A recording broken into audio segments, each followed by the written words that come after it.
ఆనందరావు ఆనందానికి అంతులేదు. పదే పదే క్యాలెండర్ వైపు చూడసాగారు. పార్వతమ్మ ముసిముసి నవ్వులతో భర్తని ఓరగా గమనించసాగింది.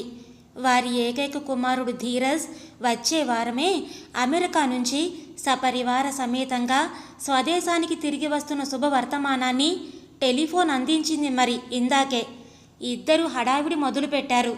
పార్వతి, అబ్బాయి శుక్రవారమే కదా వచ్చేది, వాడికిష్టమైన వంటకాలతో స్వాగతం చెప్పాలి, తెలిసిందా? ఈలోపు బజార్ నుంచి ఏమేం తేవాలో లిస్ట్ ఇద్దు అంటూ బట్టలు మార్చుకొని స్కూటర్ తాళాలు అందుకున్నారు. అబ్బా, ఇంకా వారం ఉందండి. ఈలోగా మనవడికి బంగారు గొలుసు, కోడలికి పట్టుచీర, బాబుకి మంచి సూటు కొనాలి. ఆ పని చూద్దాం, ముందు బ్యాంకుకి వెళ్ళాలి అని ఆవిడ తొందర పెట్టింది. ఈ విధంగా కొడుకు స్వాగత కార్యక్రమాలు చురుగ్గా మొదలుపెట్టారు భార్యాభర్తలు. ఆనందరావు పెద్ద ప్రైవేట్ ఫర్ములో క్లర్కుగా జీవితం మొదలుపెట్టి అంచెలంచెలుగా మేనేజర్ స్థాయికి ఎదిగిన వ్యక్తి. భార్య Parvati university first rank student. వాళ్ళిద్దరూ క్లాస్మేట్స్. ప్రేమించి పెళ్లి చేసుకుని ఆధునిక భావాల్ని మనసు నిండా పుష్కలంగా నింపుకున్న జంట. ఆమె స్కూల్ టీచర్గా జీవితాన్ని ప్రారంభించి ప్రొఫెసర్గా రిటైర్ అయ్యింది. వాళ్ళ ఏకైక పుత్రరత్నం ధీరజ్ ఎంఎస్ చేసి తల్లిదండ్రుల అభిరుచులకు తగినట్లున్న అమ్మాయిని పెళ్లి చేసుకుని అమెరికాలో సెటిల్ అయిన యువ ఇంజనీర్. 5 సంవత్సరాల అనంతరం తల్లిదండ్రుల్ని చూడ్డానికి ఇండియా వస్తున్నాడు. శుక్రవారం రానే వచ్చింది. ధీరజ్, రాణి, బంటి ఉత్సాహంగా అమెరికా విశేషాలు దారి పొడుగున కథలుగా వర్ణిస్తున్నారు. ఆనంద్, పార్వతి వాళ్ళు చెప్పేది శ్రద్ధగా వింటున్నారు. ట్యాక్సీ ఇంటి ముందు ఆగింది. సామాన్లు లోపల పెడుతుంటే ధీరజ్ తల్లితో, అమ్మా, మీ ఇద్దరికీ కొత్త కారు బుక్ చేద్దామనుకుంటున్నాను. ఇంకా స్కూటర్ ఏంటి నాన్న ఈ వయసులో అన్నాడు. ఎందుకురా, మా ఇద్దరికీ ఈ స్కూటర్ చాలే, పద పద, స్నానాలు కానిచ్చి భోజనాలు చేదురు అంటూ లోపలికి దారి తీసింది పార్వతి. ఒక కునుకు తీసి సాయంత్రం అలా షికారుకు వెళ్ళారు తండ్రి, కొడుకు, మనవడు. వంటగదిలో అత్తగారికి సాయం చేస్తుంది రాణి. అత్తయ్యగారు, అమెరికాలో దేనికి కొరత లేదంటే నమ్మండి, ఎంతో హాయిగా ఉంది తెలుసా అంది రాణి కూరలు తరుగుతూ. అవును రాణి, కానీ పని మనుషులు ఉండరని, పనులన్నీ మనమే చేసుకోవాలని ఫాస్ట్ లైఫ్ అని అంటారే అడిగింది పార్వతి ఆశ్చర్యంగా. నిజమే, కానీ అలా అనిపించదు అసలు అత్తయ్య. ఆయన ఉద్యోగానికి వెళ్ళిపోతారు, బాబు స్కూల్కి వెళ్ళిపోతాడు, అందరం తలా ఒక పని చేసుకుంటాం. బస్ పని త్వరగానే తెమిలిపోతుంది. అన్ని పనులకి మిషన్స్ ఉన్నాయి. ఎవరి మీద ఆధారపడడం కానీ, పని మనుషుల కోసం, చాకలి కోసం ఎదురు చూడడం కానీ ఏవి ఉండవంటే నమ్మండి. అక్కడ మనుషులు కూడా చాలా కలివిడిగా, స్నేహంగా ఉంటారు. మన వాళ్ళు అక్కడ ఎక్కువగానే ఉన్నారు. వీకెండ్స్లో పార్టీలు అవుతూ ఉంటాయి, గెట్ టుగెదర్స్ అవి. తెలుగు వాళ్ళమందరం ఒక దగ్గర చేరుతాం. భోజనాలు, సంగీత కచేరీలు, నాటకాలు, చాలా సరదాగా ఉంటుందండి. మీ వయసు వాళ్ళు, మీలాగే రిటైర్ అయిన వాళ్ళు, పిల్లలతో అమెరికా వచ్చి సెటిల్ అయిపోయిన వాళ్ళు చాలామందే ఉన్నారు. నాకైతే మీరు మామయ్య మాతో వచ్చేస్తే బాగుండు అనిపిస్తుంది. ఇక్కడ ఎవరున్నారు, మీరు రిటైర్ అయిపోయారు కూడా కదా, మాతో వచ్చేయండి అని ప్రేమగా అడిగింది రాణి. పార్వతి పొంగిపోయింది కోడలి అభిమానానికి. నిజానికి ఆవిడికి మనసులో కొడుకు దగ్గర ఉండాలని ఉంది. భర్త దగ్గర చెప్పకపోయినా ఎప్పుడూ అదే ఆలోచన. ఒక్కగానొక్క కొడుకు. చిన్నప్పుడు ఉద్యోగ నిర్వహణలో పడి వెనక ముందు ఎవరూ లేకపోవడంతో వాణ్ణి ఆయాల మీద హాస్టల్స్లో ఉంచి చదివించడంతో కొడుకుని చాలా మిస్ అయ్యానని ఎన్నోసార్లు ఆమె బాధపడింది. అదే మాట ఆవిడ ఆనందరావుని నిద్రపోయేటప్పుడు అడిగింది. ఏమండి, ఒక మాట అడగనా? ఏంటి పారు అన్నారు ఆనంద్. మరేం లేదండి, 4 నెలల క్రితం నేను రిటైర్ అయిపోయాను. మనిద్దరం ఖాళీయే. ఇక్కడ మనకు ఆస్తులు కానీ, బాధ్యతలు కానీ ఏమీ లేవు. ధీరజ్ దగ్గరికి వెళ్ళిపోదామండి, రాణి కూడా రమ్మంటోంది అని గోముగా అడిగింది. నిజమేలే, వాడేమంటాడో, ఇవాళే కదా వచ్చారు, అన్నీ కనుక్కొని తర్వాత మాట్లాడదాం అని నిద్రకి ఉపక్రమించారు. రాణి, ఎంతసేపు, ఇంకా తెమల్లేదా అని విసుక్కుంటూ అరిచాడు ధీరజ్. అబ్బా వస్తున్నానండి. బంటి ఎక్కడికో ఆటలకి వెళ్ళాడు, ఇంకా రాలేదని చూస్తున్నా అని చీర కుచ్చుళ్ళు పెట్టుకుంటూ సమాధానమిచ్చింది రాణి. అబ్బాయికి కాఫీ ఇవ్వమ్మా అని కప్పు రాణి చేతికిచ్చింది పార్వతి. అమ్మా ఇదిగో నీకోసం డైమండ్ నెక్లెస్, నాన్నకి డైమండ్ రింగ్, మీరు తిరగడానికి టాటా కారు, వచ్చే వారం మన ఇంటి ముందు ఉంటుంది. ఇందాక నా ఫ్రెండ్ బిల్డర్ ఒకడున్నాడు, వాడితో మన ఇంటిని మోడర్న్గా రీమోడల్ చేయడానికి ఎస్టిమేషన్ మాట్లాడాను. 6 లక్షలు అవుతుందన్నాడు.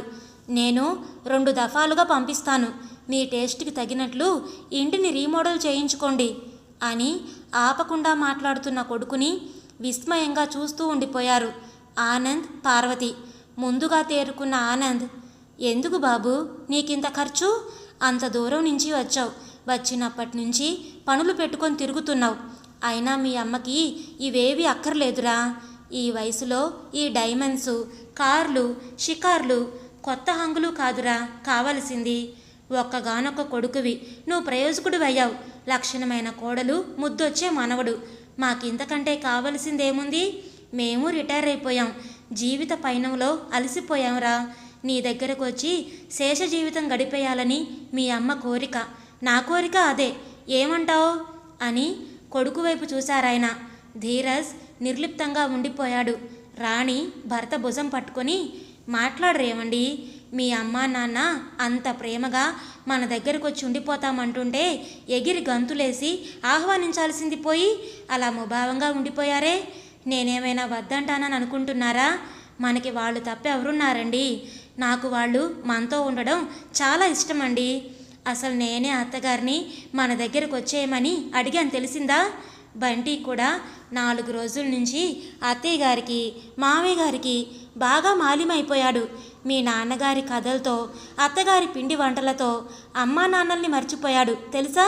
ప్లీజ్ అండి, వాళ్ళని మనతో తీసుకెళదాం అంటూ గలగలా మాట్లాడేస్తుంది రాణి. రాణి నువ్వు కాస్త నోరు మూసుకుంటావా? నాకు తెలిసి ఏం చేయాలో, అవతలికి వెళ్ళు, నన్ను విసిగించకుండా అని గట్టిగా విదిలించుకున్నాడు ధీరజ్. రాణి చిన్నమోహం చేసుకొని బెడ్రూమ్లోకి వెళ్ళిపోయింది. పార్వతికి, ఆనందరావుకి ఏదో కొంచెం కొంచెం అర్థమైనట్లు అనిపించింది, కానీ పూర్తిగా తెలియడం లేదు. ఏరా ధీరు, పాపం రాణిని అంతలా కసిరేశావు, నాకైనా సమాధానం చెప్తావా లేదా అని పార్వతి చిరుకోపంతో అడిగింది. దేనికి? నాన్నగారు అడిగిన దానికేనా? అదే అయితే నా నిర్ణయం కూడా వినండి. మీకు కావలసిన సౌకర్యాలన్నీ ఇక్కడే ఇండియాలో మీ ఇంట్లోనే ఏర్పాటు చేస్తాను. ఎన్ని డాలర్లు కావాలంటే అన్ని డాలర్లు ప్రతి నెల పంపుతాను. మీరు గతంలో ఏ ఏ సౌకర్యాలు, వస్తువులు కావాలనుకొని పొందలేకపోయారో అవన్నీ మీకు అందజేస్తాను. దేనికి లోటు చెయ్యను. కానీ ఆర్దోక్తిలో ఆగిపోయాడు ధీరజ్. ఆపేశావే, చెప్పరా? మీరు మాత్రం మాతో అమెరికా రావద్దు. నేను ఈ ముసలి వాళ్ళని భరించలేనంటావా? చెప్పరా? ఆవేశంగా అరిచారు ఆనందరావు గారు. అయినా మేం ముసలివాళ్ళం కదా, మేము నీతో వస్తే నీ డిగ్నిటీకి భంగం. ఎంతైనా నీ తల్లిదండ్రులం కదా. నువ్వు ఆ విషయాన్ని మర్చిపోయావని తెలియక పిచ్చి మొహంది నీ తల్లి. బాబు దగ్గరికి వెళదామండి అని ఆశపడింది.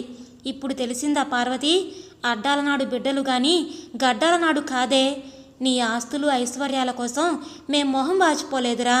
కన్న కడుపు తీపితో నీ ప్రేమాభిమానాల కోసం పాకులాడుతున్నావురా అన్నాడు ఆనందరావు. ఆపండి అని ధీరజ్ గట్టిగా ఒక్క అరుపు అరవడంతో అందరూ ఉలిక్కిపడి భయంగా ధీరజ్ వైపు చూశారు. ఏంటి కడుపు తీపా? ప్రేమ, అభిమానం మీకా? ఎంత బాగా నటిస్తున్నారు నాన్న. జీసస్ ఏం చెప్పారు? ప్రేమ ఇచ్చినా ప్రేమ వచ్చును. ఏనాడైనా నన్ను ప్రేమగా లాలించారా? నేను పుట్టిన 4 రోజులకే అమ్మ ఉద్యోగమే ముఖ్యం అనుకొని కేర్ సెంటర్లో నన్ను పడేసి తన దారిన తాను ఉద్యోగానికి వెళ్ళిపోయింది.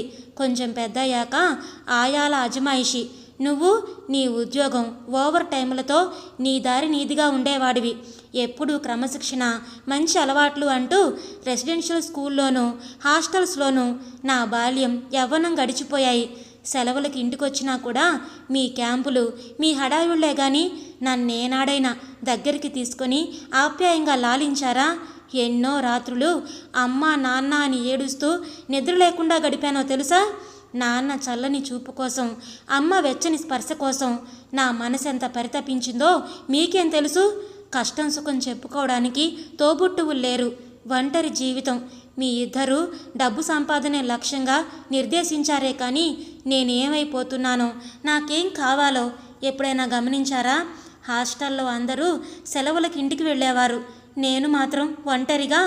కళ్ళనీళ్లు తిరిగిపోతుంటే మాట పూర్తి చేయలేకపోయాడు ధీరజ్. కాసేపటికి తేరుకొని, అందుకే నాకు బాల్యం అన్నా తల్లిదండ్రులన్నా ఇష్టం లేదు. నేను అనే ప్రాణిని భూమి మీదకి రాకపోతే ఎంత బాగుండేది. నాకెవరున్నారు? మీ సుఖాలు మీరు చూసుకున్నారే కానీ నా గురించి ఆలోచించారా? పోటీతత్వంతో నన్ను పెంచారు. మెడిసిన్ చదవడం ఇష్టమైతే మీ కోరిక మేరకు ఇంజనీరింగ్లో చేర్పించారు. పెళ్ళి మీకు నచ్చిన అమ్మాయితోనే చేశారు. అన్నీ చివరికి అమెరికా కూడా మీకు నచ్చినట్లుగా పంపారు. కొడుగ్గా నాకేం కావాలో, నా ఇష్టాలేమిటో ఏనాడైనా ఆలోచించారా?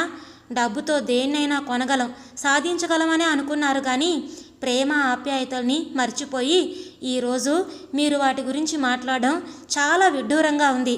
మన మధ్య ఉన్నది రక్త సంబంధం, ప్రేమానుబంధం కాదు, డబ్బు సంబంధం. మీరు నాకు ఎంతో ఖర్చు పెట్టారు, ఇంతవాణ్ణి చేశారు అనుకుంటున్నారు కదా. రుణం తీర్చుకోవడానికే ఇండియాలో మీకు కావలసిన సౌకర్యాలన్నీ డబ్బుతోనే అమర్చి తిరిగి అమెరికా వెళ్ళిపోతున్నాను. నా పిల్లాన్ని మాత్రం మీరు నన్ను పెంచినట్లు పెంచను. నాలా వాడికి బాల్యం చేదు జ్ఞాపకం కాకూడదు. నా భార్యని అందుకే ఉద్యోగం చేయనివ్వను. వాడు పెద్దయ్యి నాలా ఫీల్ అవ్వకూడదు. నేను పొందలేని ప్రేమాభిమానాల్ని వాడు పూర్తిగా పొందేలా చేస్తాను, చూస్తాను అన్నాడు ఆవేశంగా. అయిందా? ఇంకా ఏమైనా ఉందా? శాంతంగా అడిగారు ఆనందరావు. ఏంటి? మాకు నీ మీద ప్రేమ వాత్సల్యం లేవా? అవి లేకుండానే నువ్వింత వాడివయ్యావా? నీకు అసలు ఏం తెలుసని మాట్లాడుతున్నావురా? కొంచెం ఆగి తిరిగి మొదలుపెట్టారు. మా ఇద్దరిది కులాంతర వివాహం. అటు వాళ్ళని ఇటు వాళ్ళని కాదని చేసుకున్న పెళ్ళి. అందరి శాపనార్థాల మధ్య మొదలుపెట్టిన కాపురం. నాదో ప్రైవేటు ఉద్యోగం. ఇద్దరం కలిసి ఉద్యోగాలకు వెళితే గాని నమ్మకంగా ధైర్యంగా ఉండలేని పరిస్థితి. నువ్వు కడుపులో పడిన వేళ విశేషం. మీ అమ్మకి ఉద్యోగం దొరికింది. మెటర్నిటీ లీవ్ నెల కంటే ఇవ్వలేదు. ప్రైవేట్ స్కూల్ కావడంతో ఉద్యోగం వదులుకోలేదు. ఎందుకంటే నీ భవిష్యత్తుకి మా ప్రేమ ఒక్కటే సరిపోదు కదా, డబ్బు కూడా ఉండాలి. నువ్వు పుట్టిన నెల రోజులకే మీ అమ్మ నిన్ను వదిలి వెళ్ళలేక ఎంత ఏడుస్తూ ఉద్యోగానికి వెళ్ళిందో నీకేం తెలుసురా? కేర్ సెంటర్ స్కూల్లోనే ఉండడంతో గంటకి నీ దగ్గరికి వెళ్ళి వచ్చేది. మాకు వెనకాల ఆస్తులు లేవు బాబు, మా పెద్దల తిట్లు తప్ప. మమ్మల్ని కాదని చేసుకున్నారు.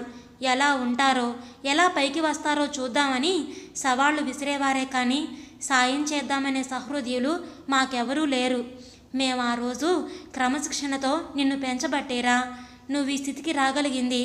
మా అదుపాజ్ఞలు, కట్టుబాట్లు చూసావే కానీ వాటి వెనకాల మా ప్రేమ, ఆత్మీయతని అర్థం చేసుకోలేకపోయావు. ఉన్నది ఒక్క నలుసు, ఎంతో గొప్పవాణ్ణి చేయాలి, నవ్విన నాపచేనే పండింది అని అనుకునేటట్లుగా నిన్ను పెంచాలి అన్నదే మా తాపత్రయం. ఈరోజు నీకు ఉన్న స్థాయి, హోదా ఆ రోజు నాకుంటే మీ అమ్మ ఉద్యోగం చేసేదే కాదు, నేను నీలాగా గొప్ప కబుర్లు ఎంతో బాగా చెప్పేవాణ్ణి. హాస్టల్లో ఎందుకు ఉంచామనేగా నీ ప్రశ్న? ఎప్పుడు క్యాంపులని నేను, అమ్మ స్కూల్లో ప్రైవేట్లని ఉండిపోవడం వల్ల నీకు సమయం ఇవ్వలేకపోతున్నామే, దగ్గర ఉండి చదివించలేకపోతున్నామే అన్న బాధతో హాస్టల్లో అయితే అందరితో కలిసిమెలిసి ఒంటరితనం పోగొట్టుకొని బాగా చదువుకుంటావని పెట్టాంరా. 9వ క్లాసులో ఉన్నప్పుడు ఒక్కసారే నిన్ను సెలవులకి ఇంటికి తీసుకురాలేదు. ఎందుకో తెలుసా? మీ అమ్మకి మేజర్ ఆపరేషన్ అయింది. నువ్వు గాబరా పడతావని ఆ సంవత్సరం సెలవులకి నిన్ను తీసుకురాలేదు. అంత మాత్రానికే అమ్మా నాన్నకి ప్రేమ లేదు, డబ్బే ప్రధానమని ఎంత తేలిగ్గా అనేసావు? ధీరు, మేము పోటీతత్వంతో కాదురా నిన్ను చదివించింది. నువ్వు దేనికి లోటు పడకూడదు. అమ్మా నాన్న నాకేమీ ఇవ్వలేదు, అందరిలా ట్యూషన్స్ పెట్టించలేదు. వాళ్ళు బాగా ఖర్చు పెట్టుంటే నేను ఇవాళ ఇంకా ఎంతో గొప్పగా ఉండేవాణ్ణి అని కలలో కూడా అనుకోకూడదనే ఉద్దేశంతోనే నిన్ను మా శక్తికి మించి చదివించాం. నీకు సైటు ప్రాబ్లం ఉండడంతో మెడిసిన్ కష్టపడలేవని, ఇంజనీరింగ్ అయితే త్వరగా సెటిల్ అవడానికి అవకాశాలు ఎక్కువ అని నీ శ్రేయోభిలాషులుగా ఆలోచించి అలా చదివించాంరా. మా సంపాదన అంతా మేం జలసాలు చేసుకోవడానికి కాదు నాన్న, నీ కోసం, నీ భవిష్యత్తు కోసం. నువ్వు చిన్నప్పుడు చదువులో చాలా వెనకబడి ఉండేవాడివి. మేం కూడా వీడేదో ఒకటి చదివితే చాలే అని ఏ డిగ్రీయో చేయించి నాలాగా క్లర్క్ ఉద్యోగం ఎక్కడో వేయించేస్తే ఎవరడుగుతారు? కానీ నా పిల్లవాడు నాకంటే ఉన్నతంగా ఉండాలి. భవిష్యత్తులో ఎప్పుడూ అయ్యో మా వాళ్ళు నన్ను ఇలా తయారు చేశారేంటి అని ఎట్టి పరిస్థితుల్లో నువ్వు ఫీల్ అవ్వకూడదు అని మా తాపత్రయం అంతా నీ గురించేరా. మా స్థాయికి మించి అప్పులు చేసి నిన్ను ఫారెన్ కూడా మా ఖర్చుతో పంపించాం. తర్వాత నువ్వే బాగా సంపాదిస్తున్నావు. ఇదేదో ఉద్ధరింపుగా మేము అనుకోవడం లేదు. ఇది మా బాధ్యత. మాదే కాదు, ప్రతి తల్లిదండ్రుల కనీస ఖచ్చితమైన బాధ్యత. పిల్లల్ని కనగానే కాదు, వాళ్ళని సరైన నడవడికతో పెంచి చక్కని పౌరులుగా తీర్చిదిద్దవలసిన బాధ్యత. మీ నుంచి మేము ఆశించింది డబ్బు కాదు నాన్న, ప్రేమ. కానీ బాబు, నీరు పళ్ళ మెరుగు అన్నట్లు ప్రతి తల్లి తండ్రి తమ పిల్లల శ్రేయస్సునే కోరతారు. కానీ పిల్లలు మాత్రం పెరిగి పెద్దయ్యి వాళ్ళ భార్యా పిల్లల కోసం ఆలోచిస్తారే కానీ పెంచిన తల్లిదండ్రుల గురించి ఆలోచించరు. కొంతమంది పిల్లలు అమ్మా నాన్న మాకేమిస్తారు, ఆస్తా పాస్తా, మంచి చదువా అంటూ ఎంతసేపు తల్లిదండ్రుల నుంచి మనం ఎంత పీల్చుకుంటున్నామా అని ఆలోచిస్తారు. కానీ తల్లిదండ్రులకి మనం ఏం చేస్తున్నాం అని ఆలోచించరు. ఇది మీ తరం తప్పు కాదు, ఇదొక జీవన స్రవంతి. మేము మా తల్లిదండ్రుల కంటే నీకు ప్రాధాన్యత ఇచ్చినట్లే నువ్వు నీ కొడుకు కుటుంబం కోసం తాపత్రయపడుతున్నావు. మంచిది బాబు, నువ్వు ఆనందంగా నూరేళ్లు వర్ధిల్లడమే నాకు కావాలి. మేమెక్కడున్నా నీ సంతోషాన్ని, సుఖాన్నే కోరుకుంటాం. కానీ ఎప్పుడు కలలో కూడా అమ్మా నాన్నలకి నీ మీద ప్రేమ లేదు అని అనుకోకు. నువ్వే మా ప్రాణం, సర్వస్వం. ఈ బంధాలు, ఆత్మీయతలు చాలా సున్నితమైనవి ధీరు, డబ్బుతో కొనలేనివి, వెలలేనివి. ఎంతసేపు నిన్నేదో మభ్యపెట్టాలనో లేదా నీ దగ్గర ఉండడానికి ఏవో మాయమాటలు చెప్తున్నాననో పొరపాటును కూడా అనుకోకు. సమయం వచ్చింది కాబట్టి ఇంత వివరంగా చెప్పాల్సి వచ్చింది. ఆ పైన ఏమనుకున్నా నీ ఇష్టం అని భారంగా విశ్వసించి లేచారు ఆనందరావు గారు. అప్పటికే సిగ్గుతో, గిల్టీ ఫీలింగ్తో కళ్ళ నీళ్ల పర్యంతం అయిపోతున్న హైటెక్ కొడుకు ధీరజ్ తండ్రిని సమీపించి, నాన్నగారు, నేను ఎంత అవివేకినో, అజ్ఞానినో నాకిప్పుడే తెలిసింది. నేను చాలా మూర్ఖంగా ఆలోచించి అమ్మని, మిమ్మల్ని నా మాటలతో, ప్రవర్తనతో చాలా బాధ పెట్టాను. మీరు అహర్నిశలు నా అభ్యున్నతి కోసం ఎంతో పాటుపడ్డారు. ఇప్పుడు కొడుగ్గా నా కర్తవ్యం నిర్వర్తించే అవకాశం నాకు కలగజేయండి. నన్ను క్షమించి మాతో పాటు మీరు అమెరికా బయలుదేరండి అంటూ తల్లిదండ్రుల పాదాల మీద వాలిపోయాడు. విన్నారు కదండి, కథ పేరు హైటెక్ కొడుకు. రచించిన వారు డాక్టర్ పీకే జయలక్ష్మి గారు. ఈ కథ మీకు నచ్చిందా? నచ్చినట్లయితే లైక్ చేయండి, షేర్ చేయండి. అలాగే మీ అభిప్రాయాలను కమెంట్స్లో తప్పకుండా తెలియచేయండి. కొత్త వాళ్ళు కనుక మన ఛానల్ని చూస్తున్నట్లయితే కనుక తప్పకుండా సబ్స్క్రైబ్ చేసుకోండి. మరొక మంచి కథతో మళ్ళీ కలుద్దాం. అప్పటి వరకు ఉంటానండి.